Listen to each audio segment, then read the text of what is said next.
Hey everyone, Teacher Natalie here. Welcome back to my channel. I am here to help you become the best online teacher you can be. Welcome to video part number 2 of how to use Zoom. If you missed our first video, go ahead and check that out. Check out part 1, how to use Zoom part 1. In that video, I will go over how to use the chat and where to find it, where to find the participants, how to annotate and share your screen, and share the whiteboard feature. If you need a refresher or want to know how to use that, go ahead, check out how to use Zoom video part 1. Welcome to part 2. In today's video, we are going to talk about breakout rooms and how you can use them in your Outschool classes, how to use your phone as a document camera so you can have a different angle in your classroom, and spotlight a student's screen. So let's jump into Zoom. Hey everyone, so I am here and in Zoom. Let's go over some features. So first, we need to pull up our participant box over here so we can see who is on or in our meeting. Right now it's only me. So in order to use our first feature I'm going to go over is breakout rooms. I need more participants. This only works for more than 2 students. If you don't have more than 2, you cannot use the breakout room feature, which is okay because there are only 2 of you, so it does not matter. So what a breakout room is it's going to break your group of students into their separate rooms. So you're going to click on this and you're going to assign your participants. So say you have 8 students in your class, assign 8 participants into, and you get to pick how many groups you want to split them up into. I have only created 2 rooms right now, and then you're going to click create rooms. And it's going to pop up with this. Now no one is in it right now, but this is it. When someone is, it's going to have this breakout room and it's going to list their names underneath, and then breakout room 2 and it's going to list their names underneath. And then these buttons over here will say join and leave. So with the breakout room, it puts students into their own separate room. So those 4 students are together. They cannot see or hear anyone else in the other breakout rooms. So this is a great tool. Let me get rid of this. This is a great tool to work in small groups. And on this screen, I'll show it one more time. On this screen, this button over here will say join and leave. That's how you bounce around to each different room. You're going to join breakout room 1, and that will put you in that room.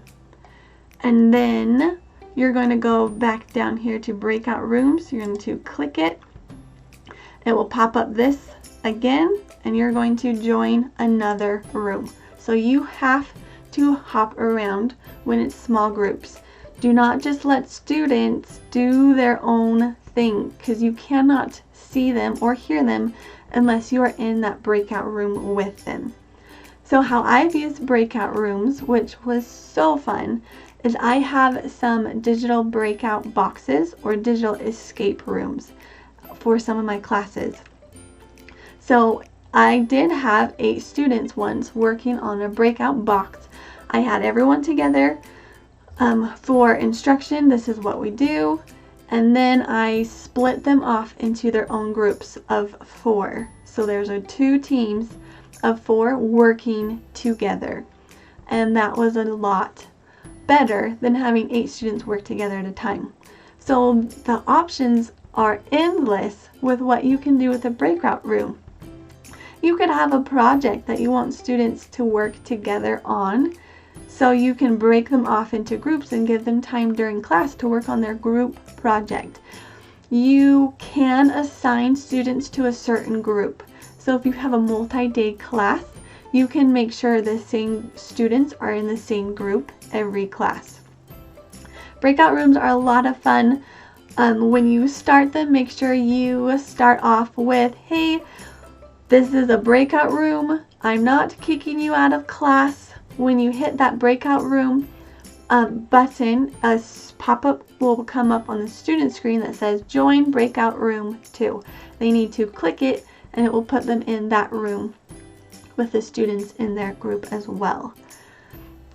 You can still chat with students through the chat box. So you can send a message, hey, you have 60 seconds left in the breakout room, and then we'll come back.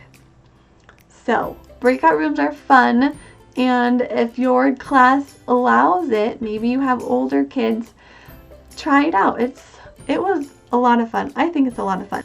My next cool feature that I want to share with you is how to use your phone as a document camera.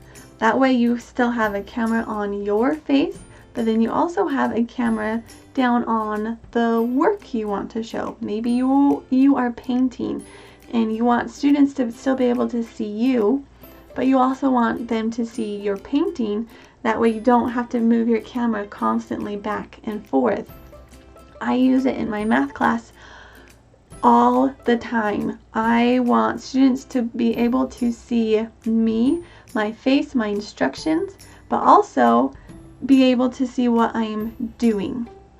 So here's how you do that. You need to invite yourself to the meeting. So down here at the participants, you're going to click invite, and then you need to type in your email. As soon as it pops up, there we go, and then we'll type in our email and send that email off. And then you need to then go ahead and open that email up off of your phone or whatever other device you are using. Once you click into your email, you also need to then let yourself in, admit, and it will pop up as right there.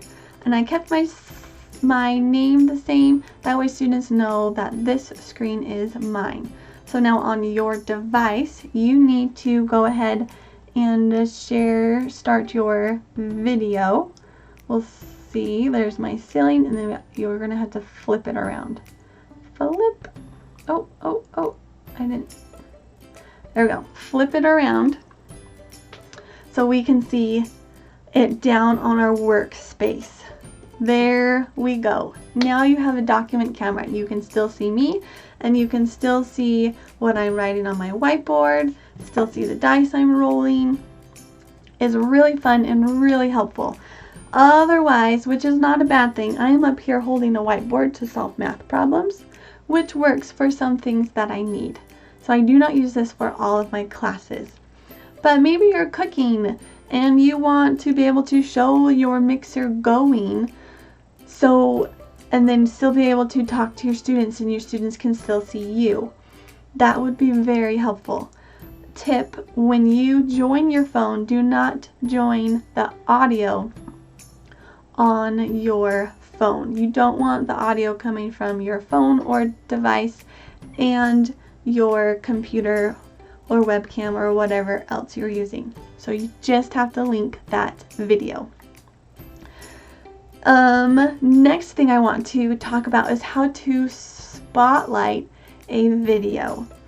So maybe a student is doing great work, or you want to show what other students are doing. You can spotlight a student video, and that is going to bring that video up big, focused for everyone to see. We'll see. So I do not have that option because there are only 2 of us in here. But to find that option, you're going to click on this 3 buttons just by hovering over the student's screen.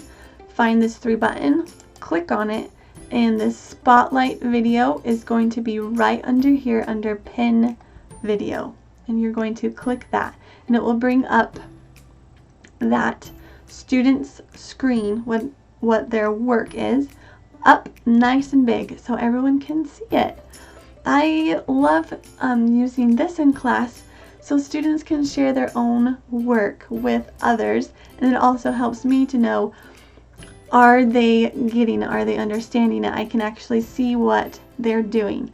And students like to see each other's work to make sure, you know, oh, they're doing that, I'm doing that, I'm okay, I'm doing it right. So it's just right under pin video, spotlight video. And once you click spotlight video, if you do not want the video to be spotlighted anymore, you just go back up here and click cancel spotlight, and it will return everything back to normal. The next thing I want to share that can be a really helpful tool. So sometimes you have students who start writing on the board. Maybe you don't want them to write on the board, or you want students to see what you are writing on the board, and you want to see what students are writing. So a way to find that is you're going to annotate, and I want to see who's doing that. So up here, you're going to go to more and show names of annotators. You're going to click that. So I'm going to draw something on my phone, and look, my name pops up. You can see I'm the one drawing that. So that can be very helpful if someone's not listening, or you want to be able to give credit to the student's work you see. I hope this video was very helpful in helping you utilize Zoom for its fullest potential and capacity for your Outschool classes. I am here to help you become the best online teacher you can be, and I hope your classes can run smoothly with these tips in your toolkit. Thanks for watching, guys, and subscribing, and if you have any comments, leave them down below, and I hope you have a wonderful day. See you later.